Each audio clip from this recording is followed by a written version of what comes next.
conversation with best-selling author Lord Jeffrey Archer, whose life has been a roller coaster of a ride, to say the least, but no obstacle has ever been a hurdle to writing because he bounces back with such ferocity with that pen in his hand, flourishing it, you know. So I'm wondering, do you miss your life in politics?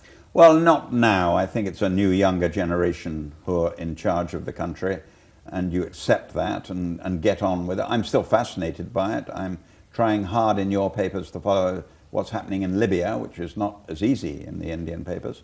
I seem to be caught up in scandals in Indian politics on every page, and then when you get halfway through you get Bollywood for the next 3 pages, and then you get to the end, the rest of the paper, which is half the paper, is on India and cricket. You don't seem to be a great fan of the current Prime Minister, the British Prime Minister. Oh no, I am. You are? Oh no, I think he's a very able man. Yeah, no, extremely able man, and doing the coalition's going very well in the circumstances, and they are dreadful circumstances.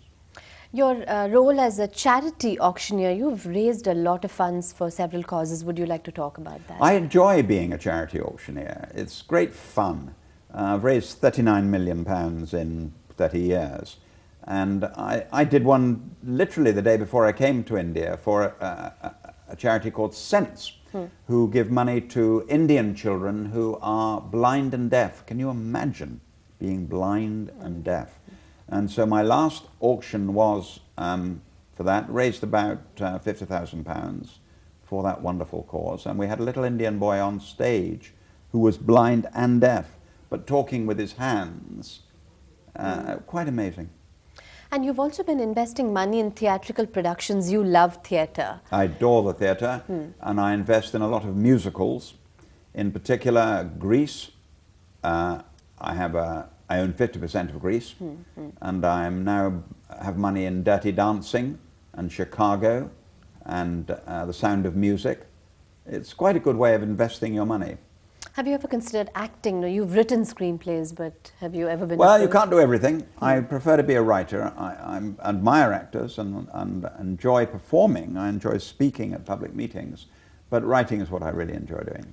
But what genre do you enjoy the most? Because you've sort of experimented with everything.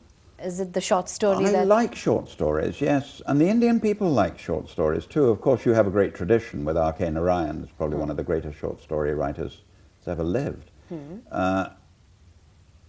But in the end, the novel is the bigger challenge. In the end, it's more demanding. And in the end, it's more satisfying when it works. There's always this debate about the survival of the novel, you know.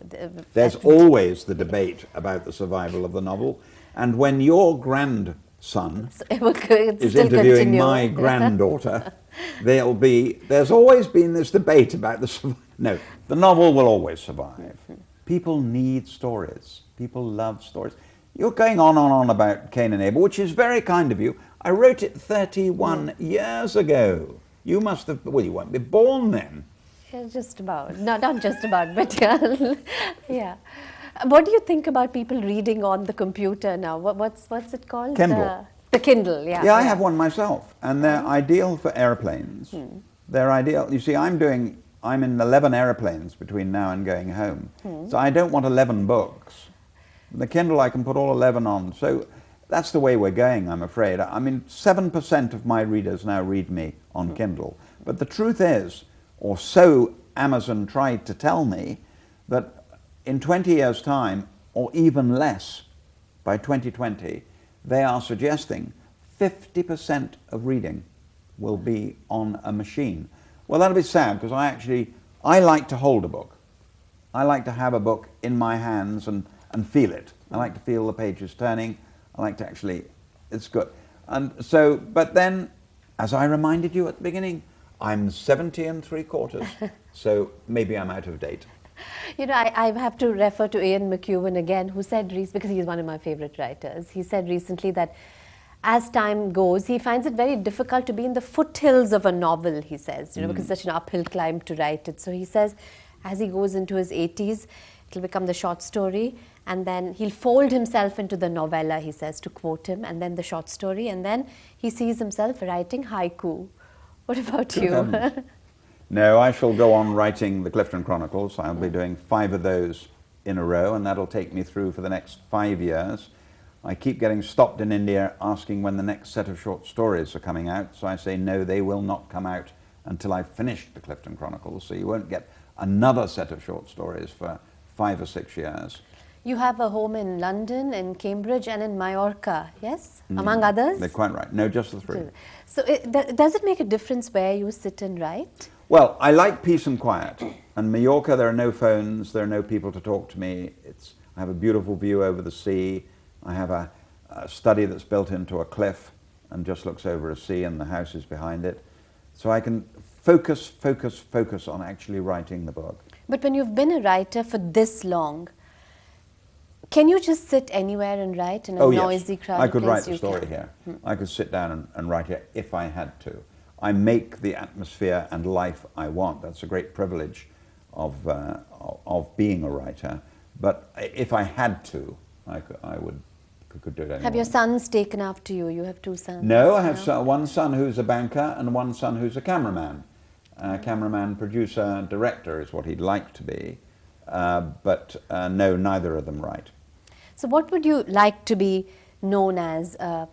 A best-selling author or a Booker Prize winner? I think in the end I'd rather be a storyteller who's read by millions of people.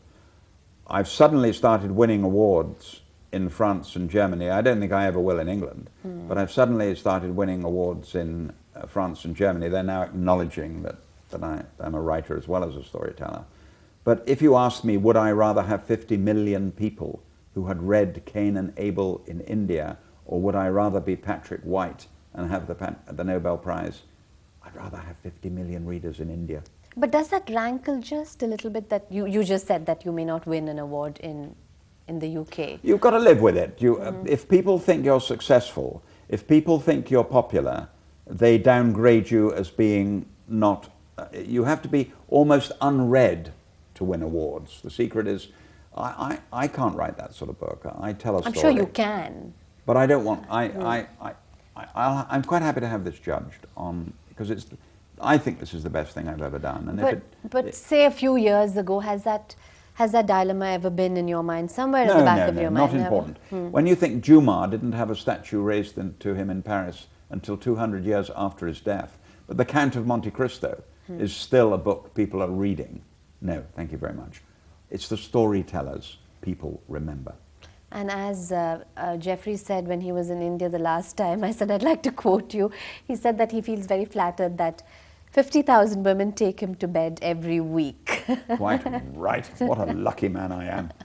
So and I try to keep them awake.